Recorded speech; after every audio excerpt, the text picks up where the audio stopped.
में एक ट्रेंड चला है प्यार का।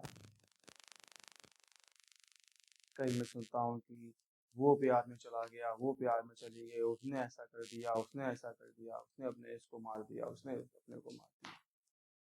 कभी आपने सोचा है कि हम ऐसा कर रहे हैं, इससे हमारे जीवन पर आने वाले भविष्य पर क्या असर पड़ेगा? कभी आपने सोचा है कि ऐसा हम कर रहे हैं तो आने वाले भविष्य पर जो आगे हमारा जीवन आ रहा है उस पर क्या असर पड़ेगा? कहीं कहीं तो हमने देखा है कि अ, 2 बच्चे हैं, 3 बच्चे हैं, बच्चे बड़े भी हो गए हैं, बच्चे छोटे भी हैं, उनको छोड़ के आप लोग चले जाते हैं। हालाँकि मैं किसी भी एक उस पे टिप्पणी नहीं दे रहा हूँ। मैं ये लड़कों को भी कह रहा हूँ, मैं ये लड़कियों को भी कह रहा हूँ। जो भी ऐसा करते हैं, क्या वो अपने भविष्य के बारे में, अपने आने वाले जीवन के बारे में विचार नहीं करते?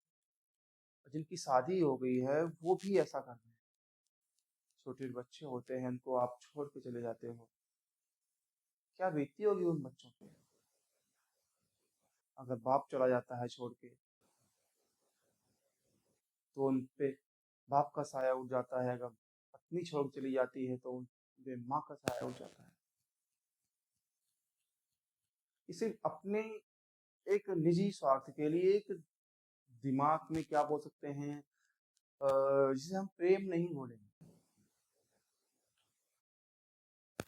जिसे हम प्रेम नहीं बोलेंगे, ये सिर्फ दिमाग का प्रेम है और ये शरीर का प्रेम है,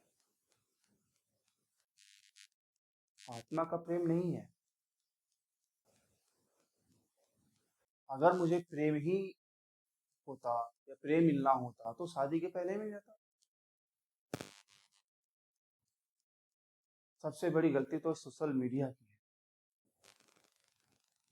व्हाट्सएप के द्वारा, ट्विटर के द्वारा एक दूसरे से अटैच होना और फिर ऐसे से काम करते हैं। कहीं तो लोग नीले ड्रम में भर देते हैं। फिर मैंने कहा, एक पक्ष की गलती नहीं है। मैं ये नहीं कह रहा कि औरतें ही ऐसा करती हैं, पुरुष भी ऐसा करते हैं।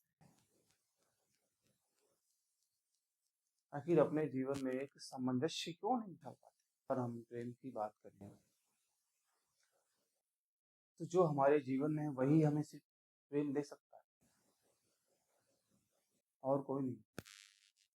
कोई हमें सोशल मीडिया के माध्यम से अगर चैट चैट पे मिल गया, उससे हमारी बातचीत बढ़ गई, तो इसका मतलब ये नहीं कि वो हमें प्रेम ही दे पाएगा और उसके साथ भाग जाते हैं।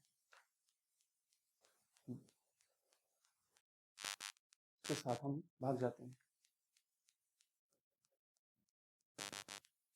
उसके साथ आप लोग भाग जाते हो। फिर क्या होता है? वो दो जो छोटे बच्चे हैं, वो तो उसी के सहारे होते हैं, माँ बाप के सहारे होते हैं। फिर क्या होता है? बच्चे जब बड़े होते हैं तो उन्हें समाज की प्रताड़ना झेलनी पड़ती है कि यार तुम्हारी तो क्या कहें,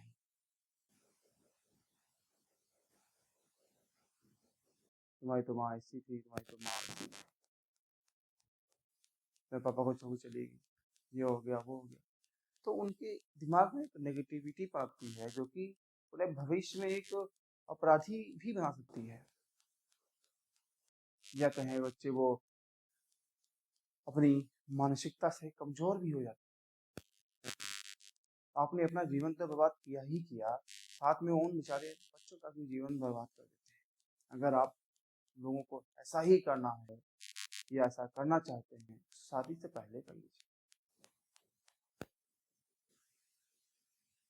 अपने जीवन में किसी भविष्य को लाने से क्या फायदा?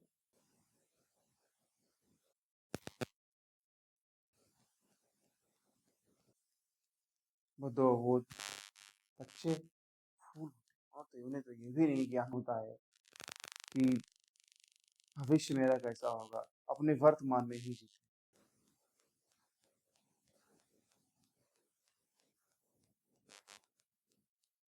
या कोई ऐसा टेक्नोलॉजी भी नहीं है। अगर बात करें टेक्नोलॉजी की, तो ऐसी कोई टेक्नोलॉजी भी नहीं है जो बेचारे उन आप ना भी हो तो वो कमी, वो टेक्नोलॉजी पूरी करें।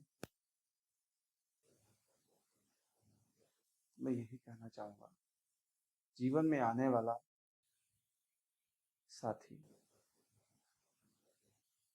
कैसा भी हो, क्योंकि मैं यहाँ पे नारी को ही कहूँगा, नारी वो शक्ति होती है, क्योंकि नारी एक शक्ति है। वो अगर चाहे तो बिगड़े हुए को भी ठीक कर सकती है। नारी एक शक्ति है जो चाहे बिगड़े को भी ठीक कर सकती है। तो फिर क्यों, नारी तो महान होती है। अगर हम समाज में अपने बच्चों को आगे एक प्रतिष्ठावान जीवन देना चाहते हैं, प्लीज आप लोग ऐसे कदम ना उठाइए जब भविष्य में भी उन्हें समाज का प्रताड़ना झेलना पड़े, समाज में जिल्लत की जिंदगी जीनी पड़े। कम से कम उनके भविष्य पे तो गौर कीजिए। आप लोगों को ऐसा नहीं करना चाहिए।